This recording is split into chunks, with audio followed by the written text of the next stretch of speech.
Hello everyone, I am Aiza Maglente from the EDMC Basic Math course, and in this video I will answer the final examination that the teacher is giving to us under the subject of number theory. So there are 4 questions that we need to answer. So the first one is, cite 3 things that you significantly learned from this subject. Second one, give an illustration or example for each topic learned. Number 3, provide one real-life application problem from any of the identified topics. Number 4, write a brief essay on the values learned from this subject.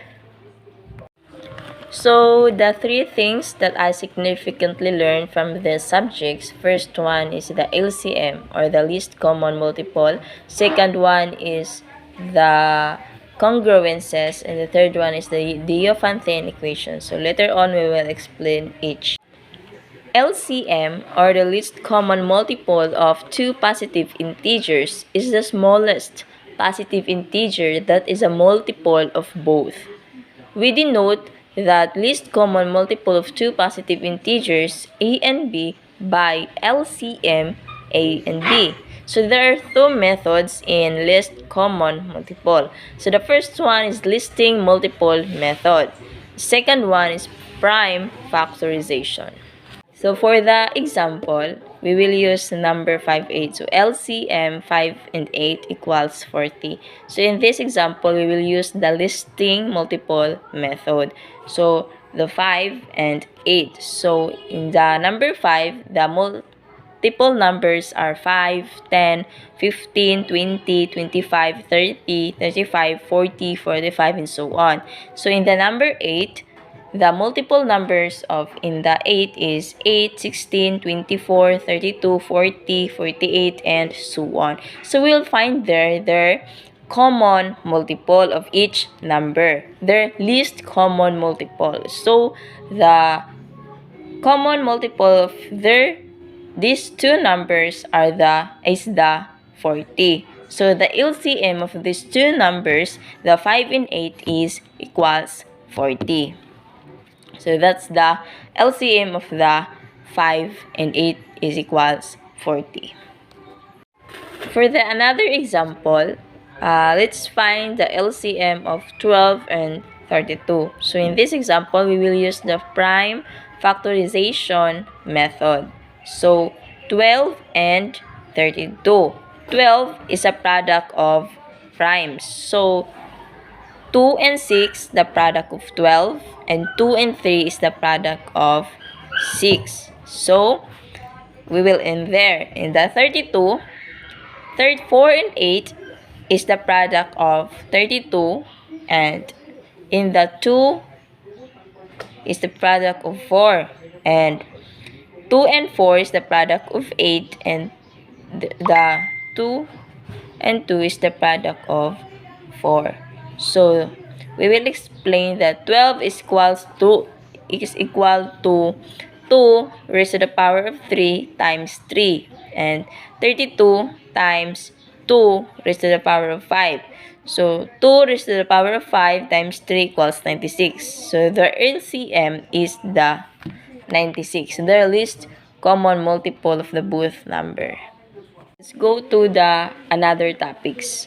The Diophantine equations. This topic is an equation involving only sums, products, and power in which all the constants are integers and the only solution of interest are integers. So for example, 3x plus 7y equals 1, or x squared minus y squared equals z raised to the power of 3, where x, y, and z are integers.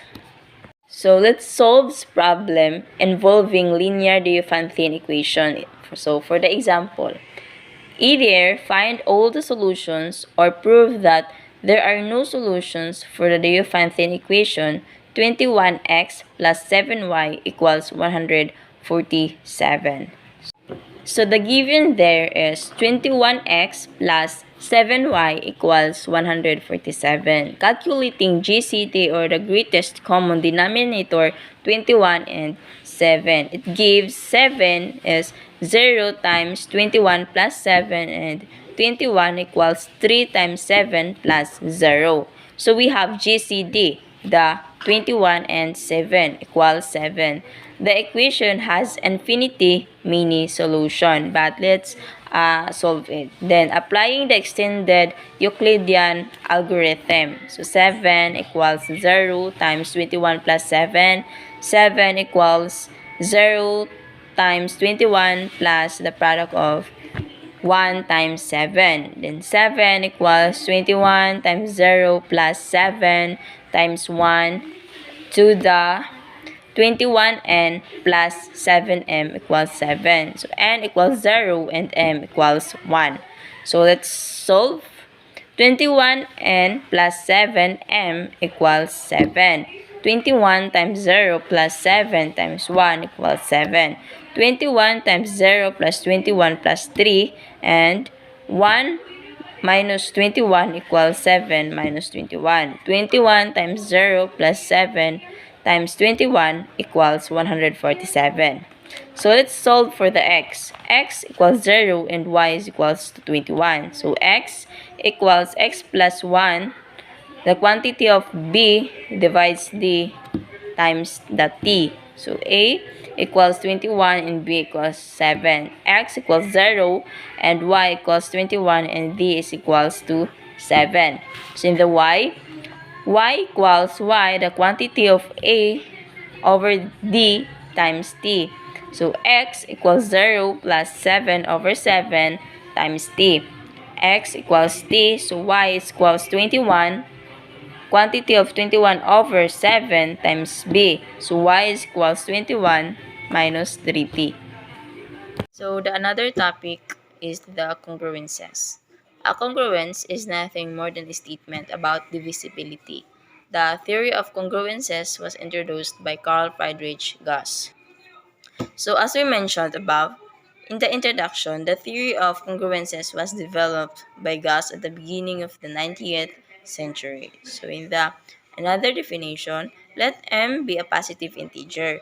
We say that a is congruent to b modulo m if m divides quantity of a minus b, where a and b are integers. So for the example, if a is equal to b plus key m, where k is the positive integers. So, if a is congruent to b modulo m, we write a is congruent to b mod m. So, for the example, 19 congruent 5 mod 7. Similarly, 2k plus 1 congruent 1 mod 2, which means every odd numbers is congruent to 1 modulo 2. So there are many common properties between equations and congruences. Some properties are listed in the following theorem of the book of number theory. So in the examples letter that I will give, let A, B, C, and D denote integers, and let M be a positive integers. So I will give two examples and proof about the some properties of the congruences. So the first one is if A is congruent to B mod M, then B congruent to A mod M. So the proof, if A congruent to B mod M, then M divides quantity of A minus B. Thus, there exists integer k such that A minus B equals mk. This implies B minus A equals M minus the quantity of k. And thus, M divides quantity of B minus A. Consequently, B is congruent to A mod M. So in the, for example, because 14 congruent 8 mod 6, then 8 congruent 14 mod 6. So in the last example, if A congruent mod M and B congruent C mod M, then A congruent C mod M. So the proof, since A is congruent to B mod M, then M divides quantity of A minus B. Also, B congruent to D mod M. Then, M divides the quantity of B minus C. As a result, there exist two integers k and l such that A equals B plus mk and B equals C plus m l, which imply that A equals C plus m quantity of k plus 1, giving that A equals C mod m. So the example, because 22 congruent 10 mod 6 and 10 congruent 4 mod 6, notice that 22 equals 4 mod 6. The values that I learned from this subject is to get a strong understanding of the very basic of number theory. Life is full of patterns, but oftentimes we do not realize as much as we should that mathematics too much is full of patterns. Exploring numbers patterns can really help me to develop a strong understanding of mathematics concepts. It is my desire that I develop love for this topic and others to come.